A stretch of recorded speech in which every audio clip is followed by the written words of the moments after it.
Medigadda కుంగుబాటులో తప్పించుకునేందుకు NDSA రిపోర్ట్ని తప్పుబట్టిన ఎల్&టీ ఇప్పుడు జరగబోయే మరో ప్రమాదాన్ని కూడా కవర్ చేయబోతోందా? తన తీరుతో హైదరాబాద్ మెట్రోను కూడా ప్రమాదపు అంచుల్లోకి నెడుతుందా? ఆ సంస్థ తీరుతో హైదరాబాద్ మెట్రో ట్రాక్ ఇప్పుడు డేంజర్ జోన్లోకి వెళ్లబోతుందా? ఎందుకీ ప్రశ్నలంటారా? అయితే మీరు ఈ విషయాలు తెలుసుకోవాల్సిందే. డేంజర్ జోన్లో మెట్రో రైల్ ట్రాక్. ట్రాక్ చుట్టూ ఇష్టారాజ్యంగా హోర్డింగ్స్. ఎల్&టీని ఇప్పటికే అలర్ట్ చేసిన హెచ్ఎంఆర్ఎల్. భాగ్యనగరానికే తలమానికం హైదరాబాద్ మెట్రో. ఇప్పుడు దీనిపై ఆధారపడిన వారి సంఖ్య లక్షల్లో ఉంది. అలాంటి మెట్రో మెయింటెనెన్స్ విషయంలో ఎల్&టీ కాస్త అజాగ్రత్తతో ఉందన్న విమర్శలొస్తున్నాయి. దీనికి కారణం కాసుల కక్కుర్తి అని తెలుస్తోంది. ఎల్&టీ మెట్రో ట్రాక్ పై బోర్డులు పెట్టుకునేలా నామినేషన్ పద్ధతిలో అడ్వర్టైజింగ్ సంస్థలకు అనుమతిచ్చింది. చౌరస్తా దగ్గర మెట్రో వెళ్తే చాలు 30 ఫీట్ల నుంచి 60 ఫీట్ల వరకు, 20 ఫీట్ల నుంచి 40 ఫీట్ల హైట్ వరకు హోర్డింగులు వేసుకుంటూ వెళుతున్నారు. ట్రాక్ ప్యాసింజర్ బరువుతో పాటు మరో రెండింతల వెయిట్ భరించేలా మెట్రోను నిర్మించారు. అయితే ట్రాక్ సైడ్ కు అడ్వర్టైజింగ్ బోర్డులు పెడుతున్నారు. వాటి కోసం సైడ్ వాల్స్, ట్రాక్ ఉండే కింది భాగంలో హోల్స్ చేస్తున్నారు. ఆ హోల్స్ ఇష్టానుసారం చేయటంతో ప్రమాదం పొంచి ఉందనేది ఇప్పుడు వినిపిస్తోంది మాటలు. ఇప్పటికే సగం వరకే నిర్మించారు, ఇంకా సగం నిర్మించాల్సి ఉంది. గత ప్రభుత్వంలో కొన్నింటికే అనుమతిచ్చిన ఎల్&టీ ఇప్పుడు అన్ని మెట్రో స్టేషన్లలో చిన్న ఖాళీ ప్రాంతాన్ని కూడా వదలకుండా నింపేస్తోంది. దీంతో ఒక్కొక్క గోడకు, బీమ్స్ కు పట్టుకోల్పోయేలా రంధ్రాలవుతున్నాయి. ఇబ్బడి ముబ్బడిగా హోల్స్ చేయటంతో మెట్రో స్టేషన్ పిల్లర్స్, బీమ్స్ తో పాటు ట్రాక్ ప్రమాదంలో పడే అవకాశాలున్నాయి. గతంలో వీటిపై హైకోర్టులో కొంతమంది పిటిషన్ దాఖలు చేశారు. వారితో బలవంతంగా విత్డ్రా చేయించడంలో అడ్వర్టైజింగ్ ఏజెన్సీలు సక్సెస్ అయ్యాయి. రైల్వే సేఫ్టీ అథారిటీకి ఫిర్యాదులు వెళ్లకుండా అడ్వర్టైజింగ్ మాఫియా అందరినీ మేనేజ్ చేసినట్లు వినికిడి.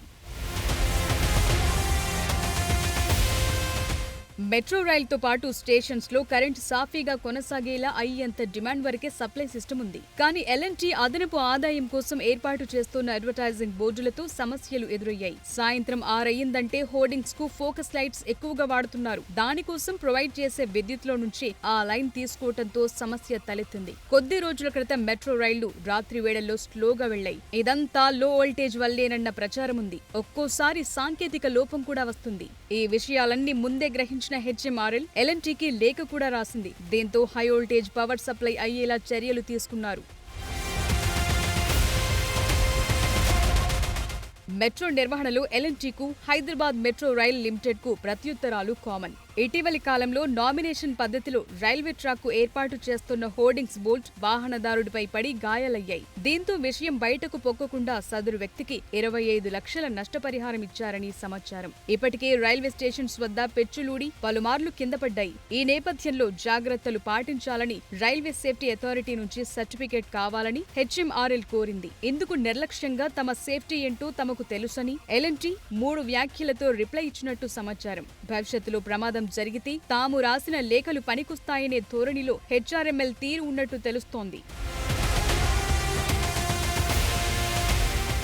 లక్షల కోట్లున్న ఎల్&టీ నెలకు 8 కోట్లకు ఆశపడి సేఫ్టీ అంతా మూడో పార్టీ చేతులు పెడుతోంది. ఒక్క దగ్గర సమస్య వస్తే ఆ లైన్ అంతా రైలు నడవకుండా ఆగాల్సిందే. ఎంతో సిస్టమాటిక్ గా ఉండాల్సిన ప్రాంతంలో ఇష్టానుసారంగా హోల్డ్స్ చేసి హోర్డింగ్స్ పెట్టడం రైల్వే సేఫ్టీ అథారిటీ కాకుండా జేఎన్టీయూ నుంచి టెస్టులు చేయించామని చెప్పుకుంటూ కాలం వెళ్లదీస్తోంది. ఈ అంశంపై గతంలో ఎంఏయూడీకి ఎన్నో ఫిర్యాదులందాయి. హైకోర్టులో కేసులు వేశారు. వాటన్నిటిని విత్డ్రా చేసుకునేలా ఒత్తిళ్లు చేశారని ఆరోపణలున్నాయి.